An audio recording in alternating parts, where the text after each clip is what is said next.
don't mean this to be self-serving in terms of news gatherers, but we have a lot to thank camera teams and our own ABC News camera teams and the freelancers today who've contributed to all of this, who've helped us to understand the magnitude of this. You just run through those pictures again, and you appreciate, first of all, the danger and the immensity of the tragedy. There's the dust everywhere, the dust and the debris everywhere. It could indeed be an earthquake in some rural place, as we've seen in Turkey and Mexico and Armenia and other places, where everything just gets simply buried. It's small compared to what's happened to entire communities in the past, in that it's in a fairly self-contained area it's a very small area in downtown in New York City, at the very tip of the island of Manhattan, adjacent to the Hudson River.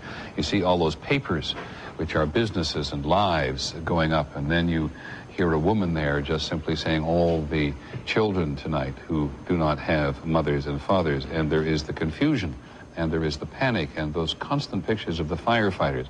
Mayor Giuliani said not too long ago, confirmed that 3 senior members of the New York Fire Department and indeed had lost their lives, and we have believed for some hours now that as many or perhaps more than 200 firefighters have lost their lives. And you think of what an enormous event when a single firefighter loses his or her life, mostly his life, in any community in the United States, in most parts of which we have volunteer fire departments.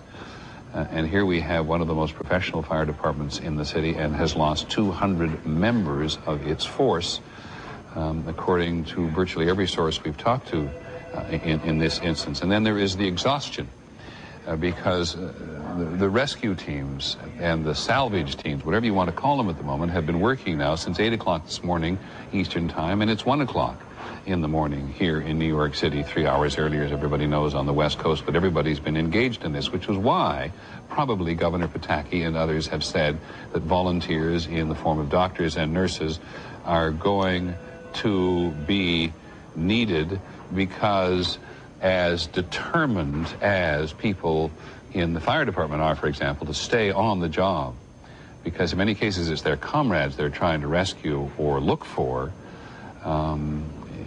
just makes it very clear the level of exhaustion which many firefighters must feel at this moment. ABC's Chris Cuomo has spent part of today focused just on the fire department, and here is his report on what it's been like for firefighters today.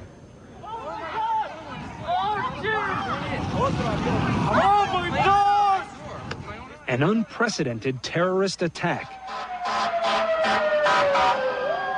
While thousands fled for safety, New York City firefighters were heading straight into the blast. As soon as this happened, people were calling on the phone, every station in the city. How can I help? How can I help? But with buildings of this size and fires of this magnitude, on this day, even their best wasn't enough. We tried our best, and it was just too much. It was unbelievable. For me, it was. When the towers showed signs of collapsing, they scrambled to escape. Most made it, but some couldn't get out fast enough. Exactly how many, we may not know for days. Firehouse. All right, Mark Brown along with Laura Diaz. Good evening. We are continuing our local coverage of the events that have taken place in this nation. We want to take you out to Parker Center right now. We're a press conference, a final briefing of the evening. That is LA City Council President Alex Padilla. And our prayers with the victims and the families of the victims of the various incidents that took place earlier today.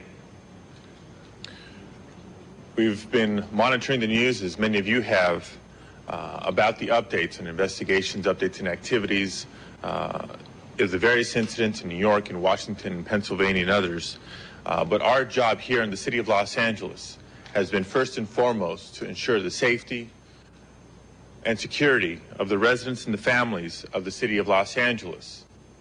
As of 10 p.m. this evening, it is once again my pleasure to announce that there are no credible threats targeting the city of Los Angeles. We do not, at this point in time, have a threat to our safety. The Los Angeles Emergency Operations Center will continue to be active. It was activated prior to 7 a.m. this morning and will continue to stay active overnight. It'll allow us and the city family to continue to monitor the city of Los Angeles to ensure our safety.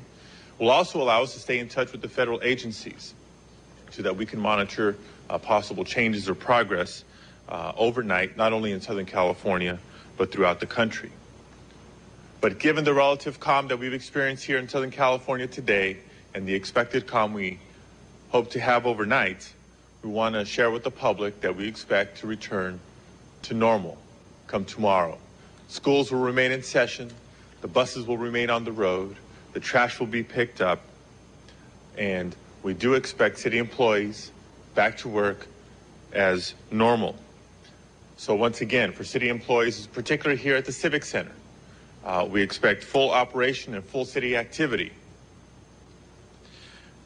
We have a website available for people wanting traffic information tomorrow. It'll be the first day back after some chaos this morning. So for people with access to the internet, there's a website, trafficinfo.lacity.org, that you can access for information about our roads and our highways here in the city of Los Angeles. As far as our airports are concerned, they remain closed. We've gone through the procedures necessary to ensure their safety and security locally, and we're simply awaiting FAA clearance to reopen those airports. One note of progress is our port in San Pedro, our harbor. Our harbor has reopened, and with advanced and additional security measures is now allowing ships to enter our harbor. As far as the courthouses are concerned, all federal courthouses and all federal buildings, for that matter, will remain closed. Those are a matter of jurisdiction of the federal government. But we've been informed that the Los Angeles Superior Courthouses will be open. And for those people who are possibly on jury duty at this time, you must report as instructed. I spoke once again with Mayor Hahn just over an hour ago, and he continues to be in good spirits. He's still in Washington, D.C., and is anxious to get back to the city of Los Angeles as soon as possible. Finally, I want to mention a note, a calling to the city of Los Angeles. One of the greatest assets that we have in this city, something we point to with pride, is our diversity. But at no point is our tolerance and our understanding of various cultures and heritages tried than times like these. And so we call upon all Angelenos to not allow the anger or the grief that we may be experiencing today to develop into hate or discrimination against any other human being, any other Angeleno.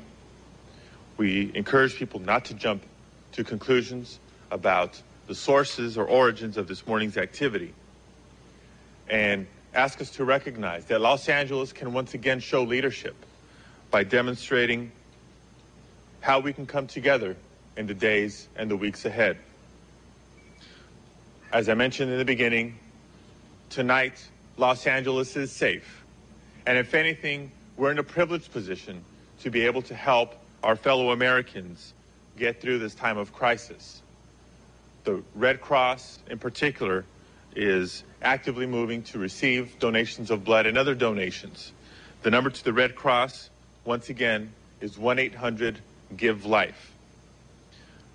Phone numbers for information of the Emergency Preparedness Department is area code 888-356-4661. Please call with questions and comments. And for the most updated information, you can also access the Emergency Preparedness Department through the website, www.updatela.org. Once again, it is my pleasure to call forward for an update from the Los Angeles Police Department, our Chief of Police, Bernard Parks. Thank you very much. We will report on a variety of activities involving the Los Angeles Police Department. First of all, to remind everyone that we're still on TAC alert, and we've explained what that means, is that it's a technique in which we hold our personnel over from shift to shift to ensure that we have sufficient personnel on the oncoming watch before we allow the off-going watch to go home. We have also, over the last several hours, placed several of our specialized units on 12-hour shifts. such personnel assigned to the department's command post, the city's EOC, the department's command post. Those are all on the 12-hour shifts, including such personnel as our hazardous materials and our bomb units. We also have a significant increase in our airborne units so that we can have significant coverage throughout all 4 sectors of our city. Also, we are concentrating in the patrol effort on what we consider sensitive locations in our city's infrastructure, such as high-rise buildings, governmental facilities, also some of our reservoirs and aqueducts. We also have found in an update that we've had 26 bomb call-outs since this morning, all of which have proved to be false alarms, but yet we've investigated them and clearly shows that there are no bombs located in any of those calls. This department wants to assure the Los Angeles community that there is going to be more than sufficient law enforcement personnel that are visible out on the streets to carry on with the day-to-day activities and the calls, but yet also a sufficient number to handle this extra workload as it relates to dealing with this tragedy that we're involved with. It's also important that we understand that in looking at this whole issue, that this city needs to continue to pull together and be in partnerships with this public safety resources.